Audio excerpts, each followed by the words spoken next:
start here at this concert grand piano. It's a Kimball. It's like 100 years old, 120 years old.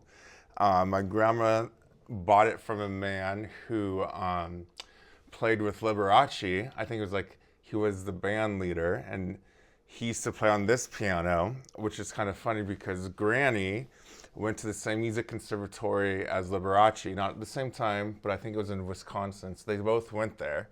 And that's why Granny has a candelabra to pay homage to Liberace that also happened to be the candelabra that was featured in her wedding photo with my grandpa Chucky.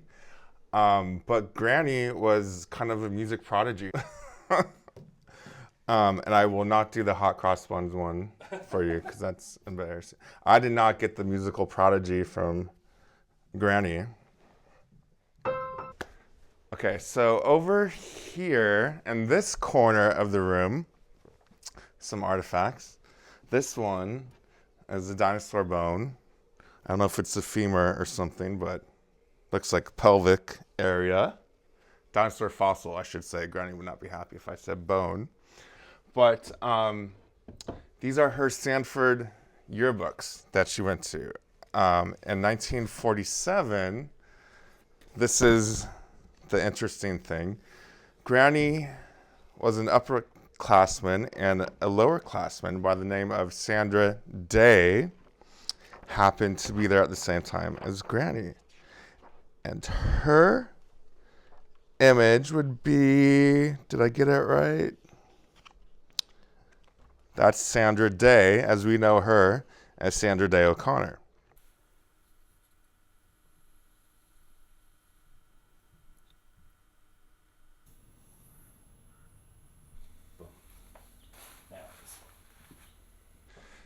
It's the patio. This little tree here, this jade tree, is like over 100 years old, as my great grandpa's, and it just continued to grow. And you know, if you cut off a piece and let it sprout a bit and plant it, it will keep growing. But my grandpa was a geologist, as I mentioned before, at Getty Oil. So we have all sorts of like rock samples and petrified wood. But the coolest thing is this right here. This is a little like... Let me get you doing that. Show me some more rock samples, and then let me come up to your face for the coolest thing. Okay. Okay, and? So this is some petrified wood, I believe. Sample from my grandpa. I could be wrong. But the coolest thing is that right there behind you. This is a kind of like the Native Americans would have like the stone, I'm guessing, which I think is right, for food.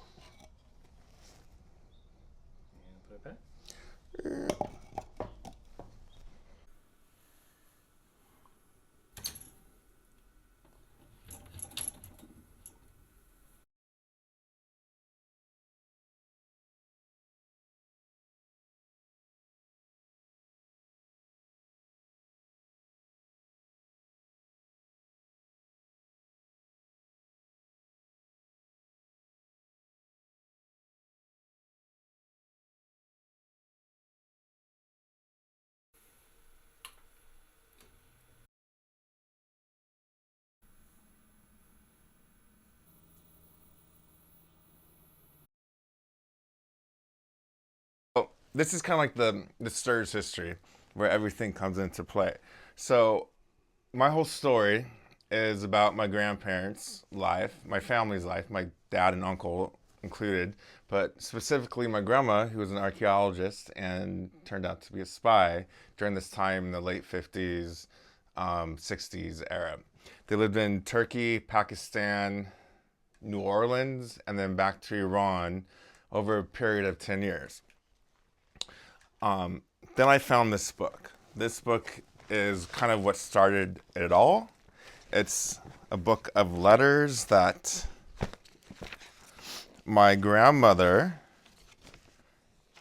collected from their time abroad, given to my uncle and Brian like on their birthday.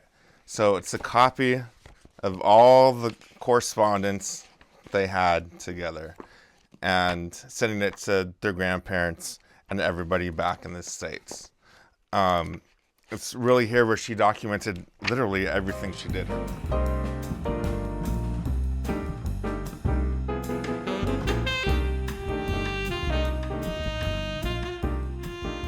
And my grandmother had just turned 40 years old 2 weeks before this discovery.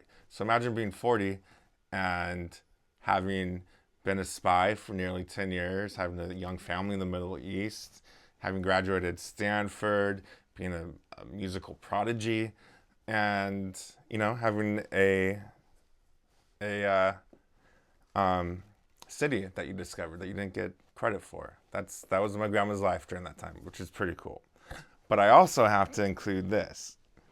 So when I talk about doing research on my grandma and going back, this is such my grandma. I found a book. Going through it, like any good person that hides stuff, she hollowed out the book to put jewelry, because that's what you do. That's like some Indiana Jones stuff right there. Like,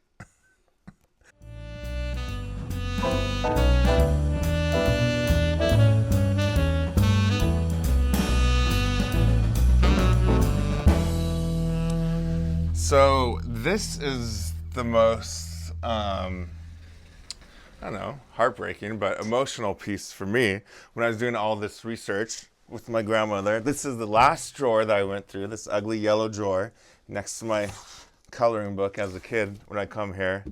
In this drawer, my grandma was analog, because that's how you had to be at this time. She had articles and files on everybody. She had like Martin Luther King Jr.'s I Have a Dream speech.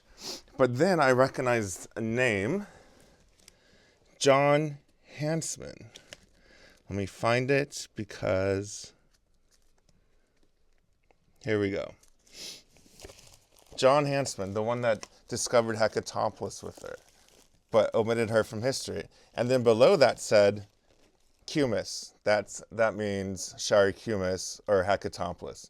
And M. Stirs, Marion Stirs. That means that she still considered herself somebody who found it. Then I read this. I found about 20 pages worth of her account of discovering a long lost city. And you could see that she edited herself out, scratched, omitted, added things to make it better for the intended reader, which is a man at the time, or the British Persian Institute, or the British Institute of Persian Studies. There's 2 drafts here, and you could see the first line, lost city, what magic in those words. Who hasn't dreamt of finding a lost city in the passage of time? Then she goes on to talk about John and their journey out to the area of Hecatopolis.